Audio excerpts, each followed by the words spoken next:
In this video, we will discuss long-run costs.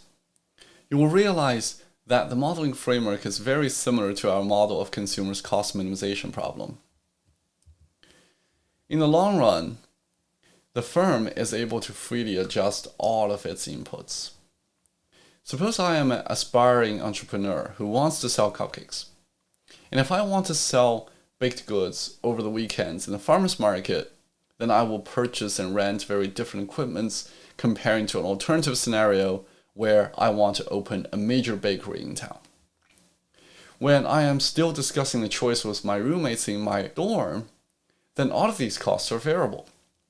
I haven't committed to any inputs that I cannot change because everything is still on the drawing board. So all of my costs would vary depending on the scale at which I plan to operate. So the entirety of my cost is variable. This is a good place to note that throughout this course, we assume that the firm is a price taker in the input markets. In other words, regardless of how much inputs the firm uses, their prices are fixed. The firm needs to pay wages for labor costs, and we denote the cost of labor by W here, which stands for wage. If the firm pays $20 for each hour of labor and hires 50 hours of labor, then the labor cost will be $1,000. The firm also needs to raise funding to purchase capital inputs.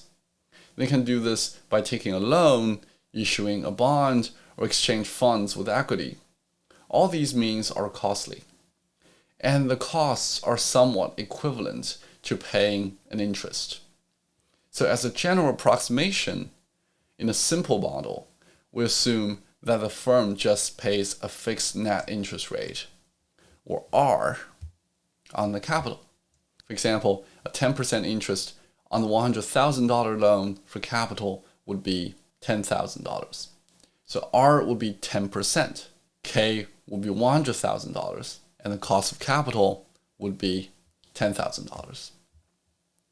When the price of inputs are fixed, the cost of the firm increases by W units of each extra unit of labor it hires, and increased by R units with each extra unit of capital it uses. Of course, the price taker assumption is not perfectly realistic.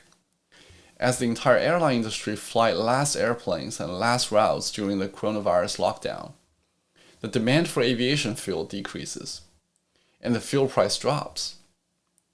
But this assumption is appropriate for smaller firms, or if the change in input prices are not too dramatic, or if the changes in the input price is not the focus of the analysis. When we want to relax this assumption to allow the input prices to vary with the level of inputs, we can just use functions in place of constants for W and R. And the modeling framework would work out in a similar way, but will be more complex. So for simplicity, we will stick with the constant input prices and proceed from here.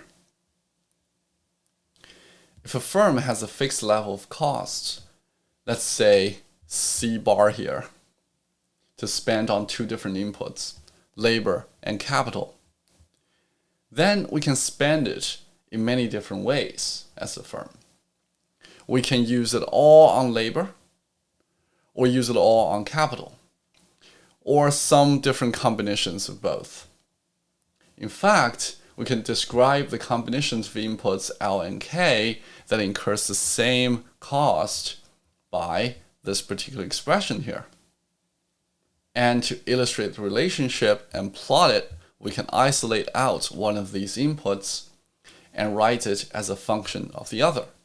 This idea is very similar to the way we describe the budget constraint or the expenditure curve for the consumer. In fact, if you see the firm as a consumer who spends a fixed amount of cost on two inputs, then this is exactly the expenditure curve. When we spend the entire cost of C bar on labor, we will get C bar over W units of labor, and that is our horizontal intercept here.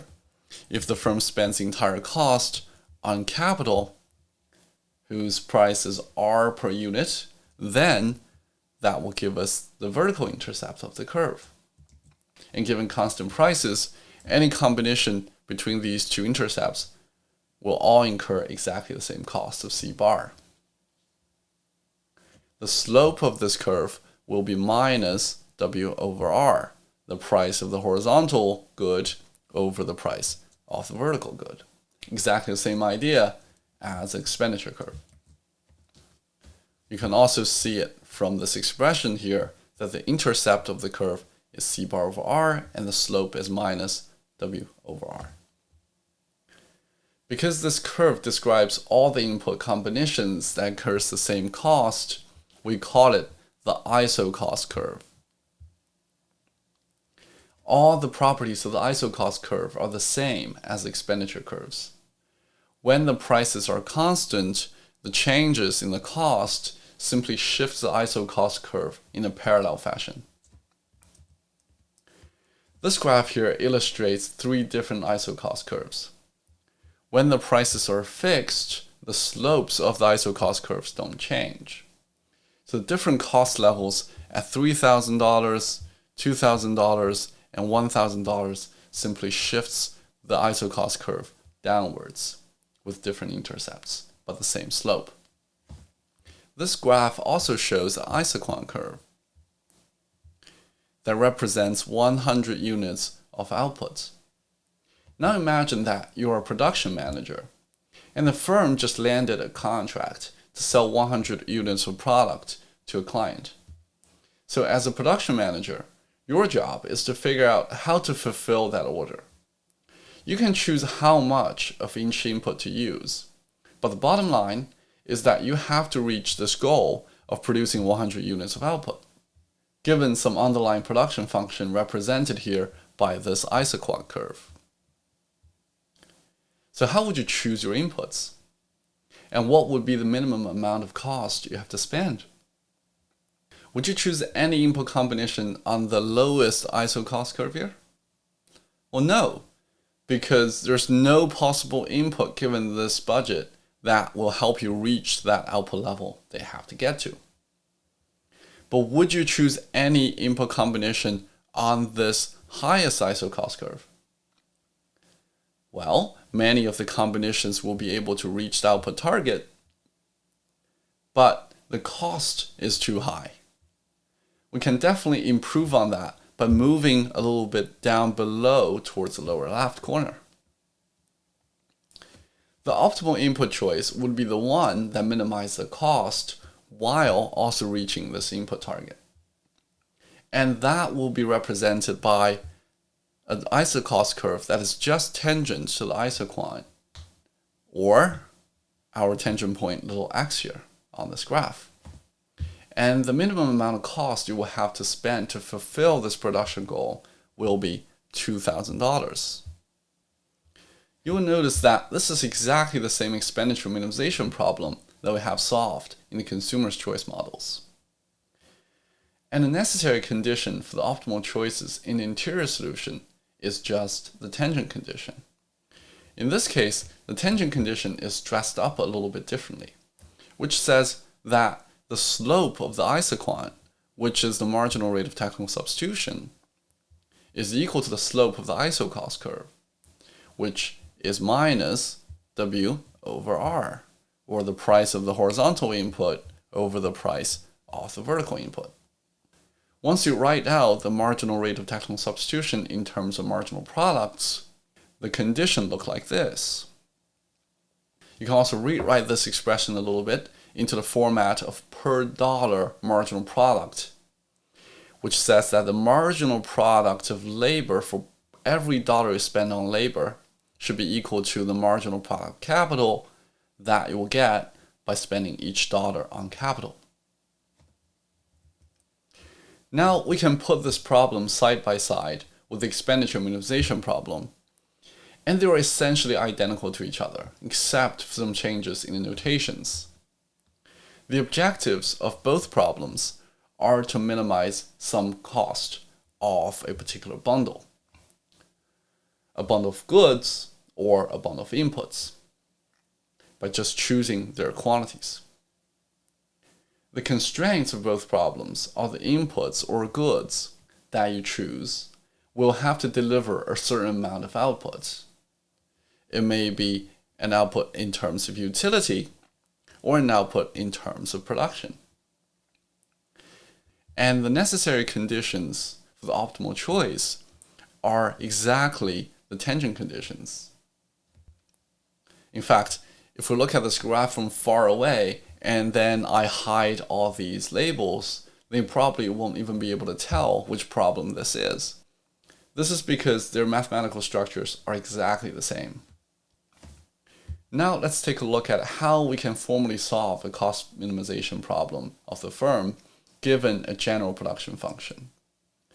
This problem will derive the cost function, which maps the target output level and the input costs to the cost of the output. Because this problem is almost identical to the consumer's expenditure minimization problem, we'll go over this with a slightly higher speed. If you have any technical questions, it will be very useful to review our previous video on the consumer's expenditure minimization problem. Now, given a minimum output level of Q bar and the input costs W for labor and R for capital, the production function Q, which has a general form, is just a function of L and K, then the optimal program is going to be minimizing the total cost by choosing the quantity of labor input and capital input, subject to a constraint that the output level delivered by this bundle of inputs has to reach this output level of Q bar. Now, from this program, we can write down the corresponding Lagrangian, which is just the objective function plus lambda times the cleared out version of the product constraint. We can then take derivative of the Lagrangian with respect to the two control variables, labor and capital, and the Lagrangian multiplier lambda. By setting these three derivatives to 0, we get three first-order conditions. Now, given these three first-order conditions, the first one simply says the wage, which is the price of labor, should be equal to lambda times the marginal product of labor. The second first-order condition says something very similar, which is just the price of capital, the other input, should be equal to lambda times the marginal product of capital. And the third first-order condition is just recovering the production constraint.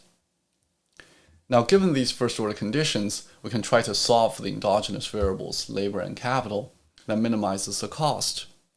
In particular, if we use our old trick to move the negative terms to the other side of the equalities and then divide the first-order condition by the second one, then the lambdas will drop out, and that will recover the tangent condition for us. Now let's see how things go through with a very specific production function that takes a Cobb-Douglas form. Here in this case, we have the powers on each input add up to be 1. So this function has constant return to scale. Now, if a firm has a production function that has this constant return to scale Cobb-Douglas production function, and the prices of the inputs are W and R respectively, then what is the firm's optimal input choices, given that I have to produce output level of Q bar? We can follow the same step as before. First of all, we'll formally write down the optimal program, which says we're trying to minimize the cost by choosing the two control variables, labor and capital, subject to the production constraint. The only difference now is that we have a specific production function, which takes the Cobb-Douglas form. And now we can write down the Lagrangian from the program, which is again just a cleared out version of the production constraint. And from here, we take three derivatives, which will get us the three first-order conditions. And now with the first-order conditions, we're going to solve for the endogenous variables, K and L. So we can divide the first-order condition by the second one, and that will recover the tangent condition for us, which is the marginal rate of technical substitution is equal to the ratio of the prices, which is the slope of the iso cost curve. And now we can rewrite this expression in terms of one input written in the form of the other. And now we can plug equation 4 back into equation 3 here, which is the production constraint, and then we can solve for L. Now after plugging in, we can solve it and find L star, or our optimal labor input level, is given by this particular function. Notice that this expression only consists of exogenous variables, the parameter alpha in the production function, wage level, the interest rate, and the target output level. So this is our solution for the optimal labor input. Now we can plug in this optimal choice of labor input back into either equation 4 or equation 3 to solve for the optimal choice for capital. And here I'm going to plug it back into equation 4, and we'll find the solution which look like this. Note that these algebras are exactly the same as our expenditure minimization problem in the consumer's choice problem. So if you have any question about algebra, make sure you check out our previous video for review. Summing up this example, we found that if the firm has a Cobb-Douglas production function and faces prices W and R, and have an output target of Q bar, then the firm's optimal input choices are given by these two different functions. These functions are only functions of exogenous variables, the input prices, the production level that require to reach, and the production function parameter of alpha. Also note that these input demands are linear functions of the target output level Q bar. So if the input prices remain the same and the production function remain the same, then as Q bar doubles, so do the inputs of labor and capital. We'll come back to this point a little bit later. Because these input demand functions are derived from the cost minimization problem, they're essentially Hickson demand functions. So now let's take one extra step to calculate the cost function. We do that by plugging in our optimal input choices of L star and K star that we just solved for in the previous slide. And we can work out the algebra to derive the following cost function. You will notice that it is essentially identical to the expenditure function we derived in the consumer's problem. This derived function is called the long-run cost function, which tells us the minimum level of cost the firm needs in order to produce an output level of Q bar under the given input prices of W and R and the production function parameter of alpha. Note that this function here also exhibits a particular feature, such that the cost needed to produce the output is linear in the output level of Q bar. In other words, when the input prices are fixed, when we double the output target, the cost of the firm will also double. Again, we will come back to this idea, and please hold on to the thought. Now let's take a look at a graph to reflect on our algebraic solution. The optimal input choices come from the cost minimization problem. The optimal inputs must satisfy the tangent condition, while also lie on their isoquant representing the target output level. When the input prices are fixed, the optimal isocost curves always have exactly the same slope, regardless of the output level. So the optimal isocost curve simply shifts out or shifts in when the target output level increases or decreases. On this graph, we see that if the output target increases from low to high, from 100 unit to 150 to 200 units, then the required ISO cost also shifts from $2,000 to $3,000 to $4,000.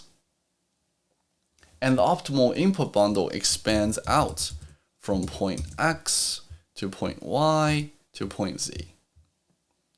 Now if we imagine a very slow increase in the output level from 0 upwards, then we can imagine that as the isoquant shifts out, we keep track of the optimal input bundles as it shifts out. And the track of all these optimal input combinations is called the expansion path. This path is essentially the track of labor and capital combinations that satisfy the tangent condition, but does not limit to any particular output level.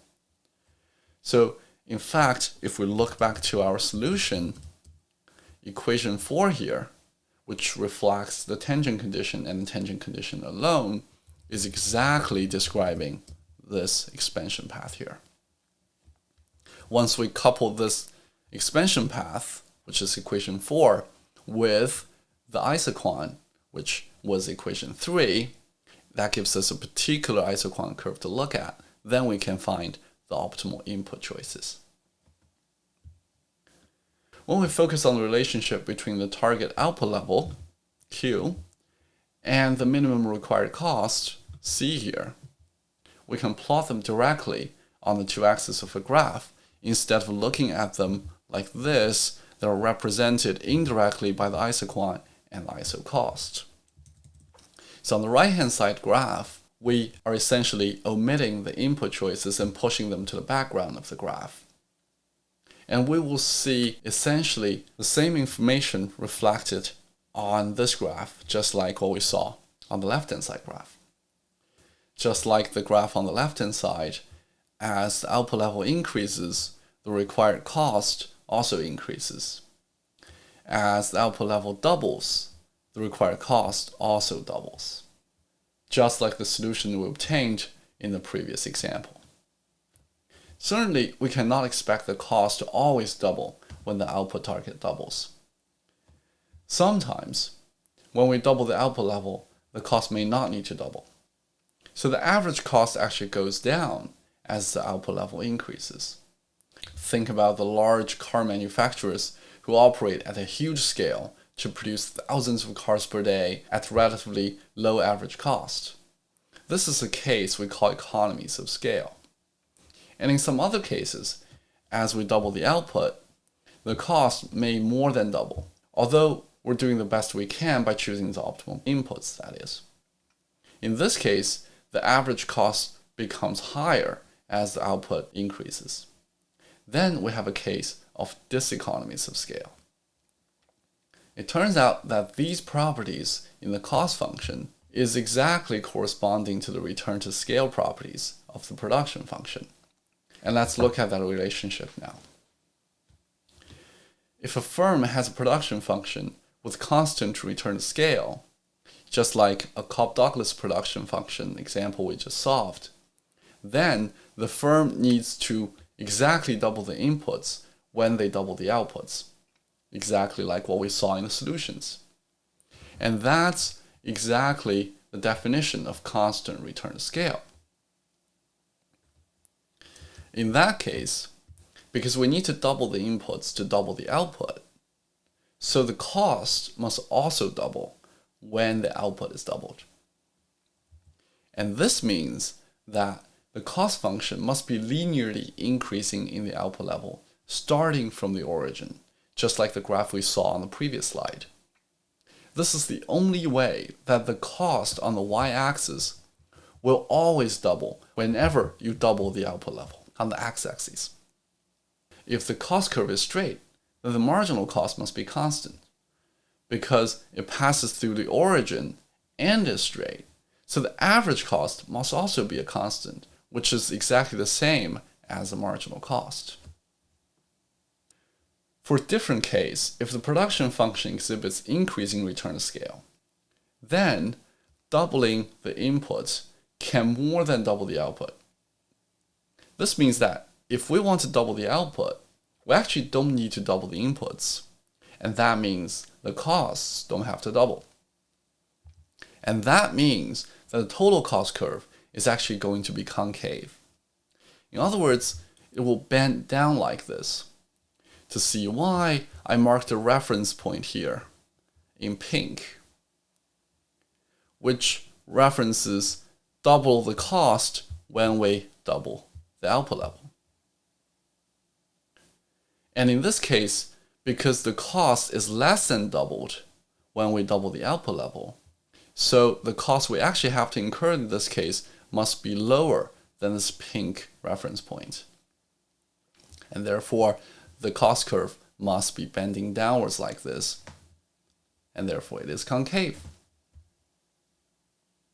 Because this curve is concave, the marginal cost must be decreasing. And also because it is concave, the average cost must also be decreasing.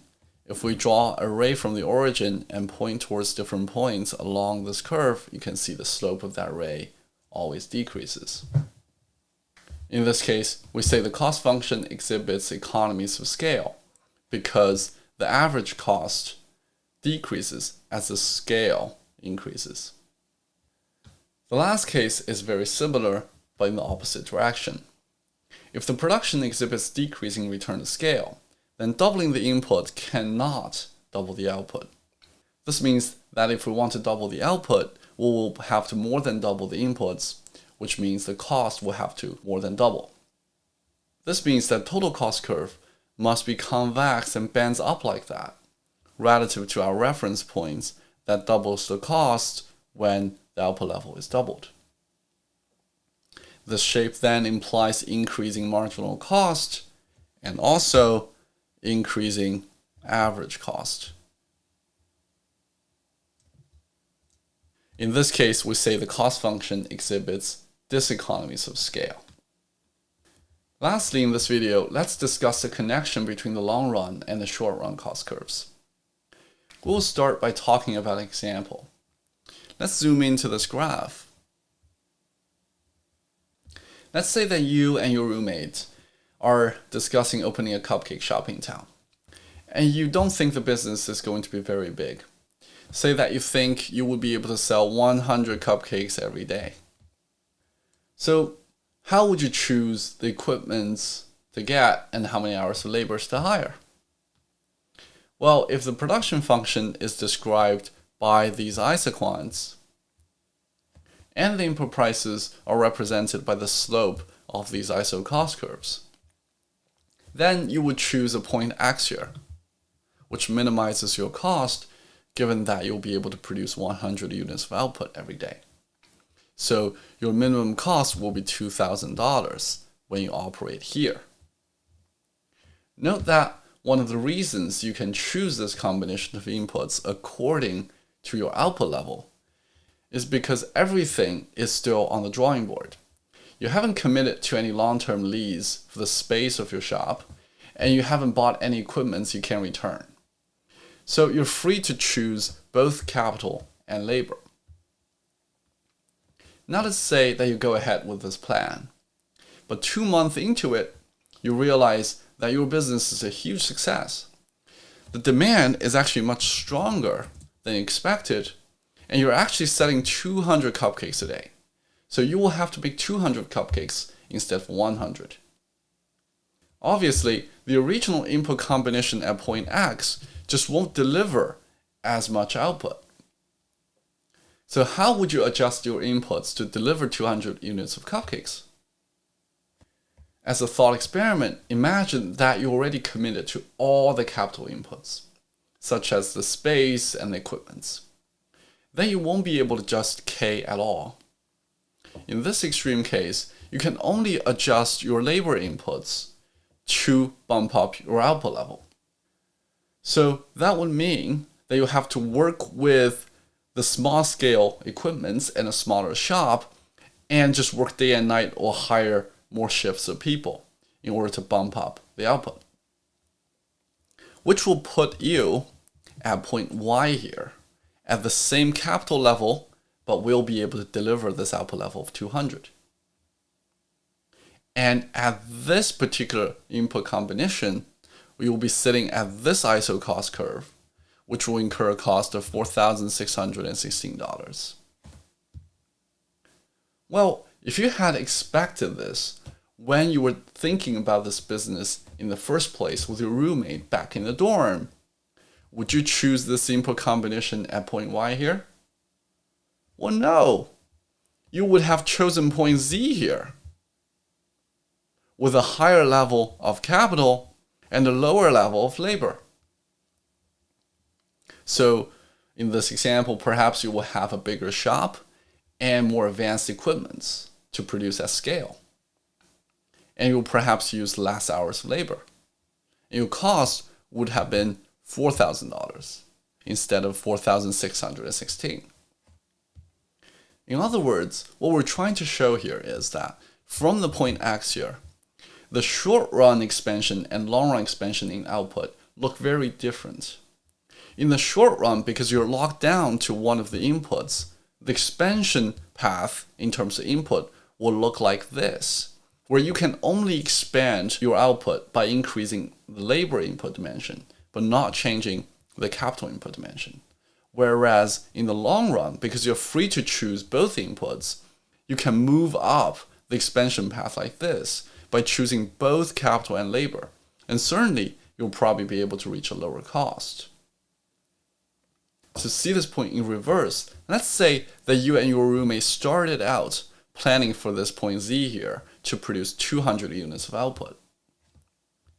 But if the business turned out to not be as successful as you expected, and you can only sell 100 outputs a day now, then you'll have too much capital on your hands. So to produce 100 units of output on this lower isoquant curve, while not being able to scale down on the capital level, what you would do is to scale back horizontally like this by dialing back the labor input level to somewhere like this. Then we'll be using less labor and more capital than what's optimal for 100 units of output. And of course, it will be sitting on the ISO cost curve that incurs a higher cost than $2,000. Generally speaking, the point we're trying to make here is that when you can choose two inputs to minimize cost, you can usually do better than the case when you can only choose one of them, with the other one tied down. Unless the input that's being tied down just happens to be at its optimal level, that's most suitable for that particular output level. For example, at point X here, 100 units of capital is most suitable for producing 100 units of output, and at point Z here, 200 units of capital is most suitable for producing 200 units of output. We can apply this rationale to long run versus short run costs. In the long run, we can choose both inputs, while in the short run, one of them is locked in. So in the long run, the cost is almost always lower than the short run costs. Just like the comparison we just saw between point Z and point Y.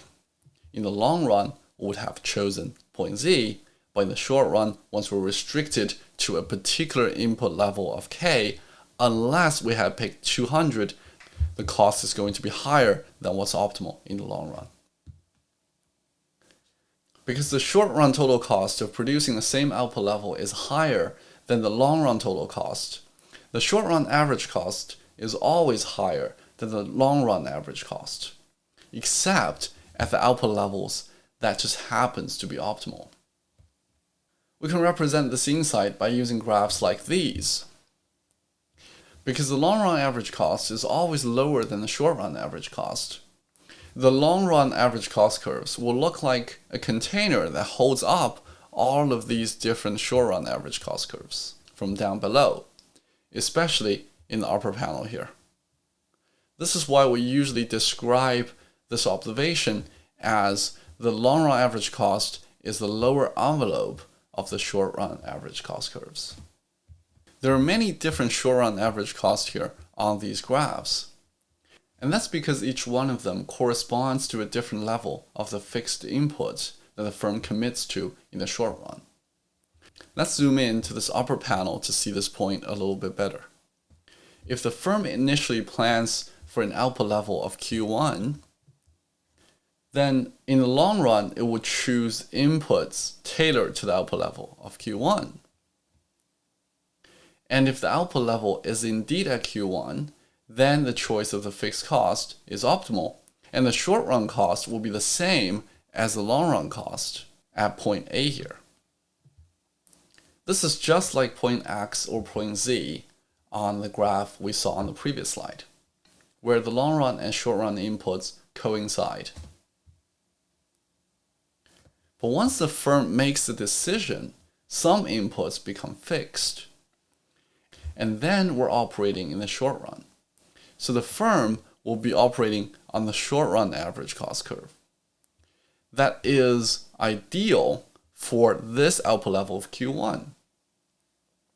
But if the output starts to deviate away from Q1, then the firm's short run cost will move along the short run average cost curve and increases higher and higher.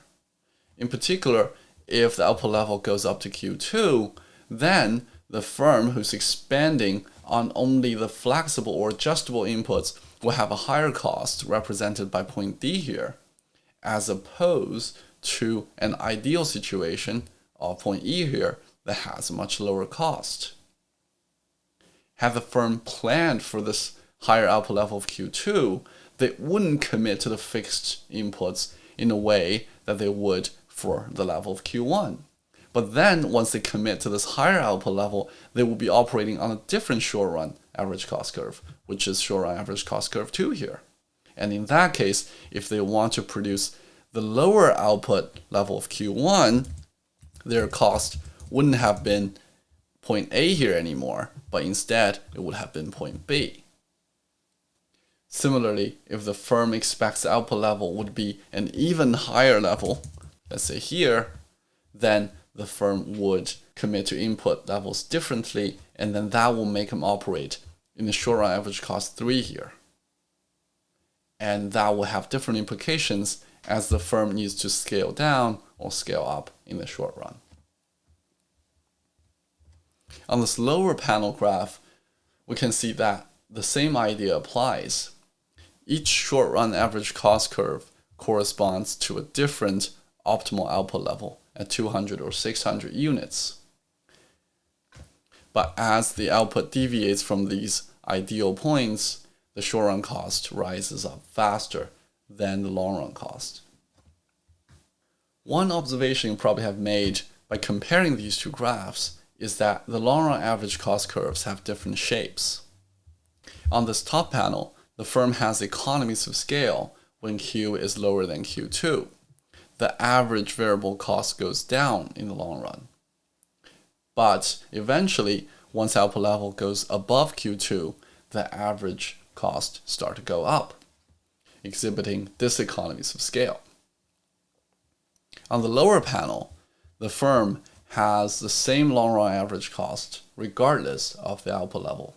So the firm's cost always doubles as its output level doubles. Therefore, the firm has constant return scale in the long run, which corresponds to this particular cost curve that we just saw, just like the example we solved algebraically. In this video, we discussed the firm's long run costs. We saw how the long run cost function is derived from the firm's cost minimization problem, given its production function and the input prices. And then we learned about different properties of the cost function and how they correspond to the properties in the production functions, and how they correspond to the short run cost functions as well. These elements are the essential modeling pieces we need to model a firm's decision that maximizes its profit.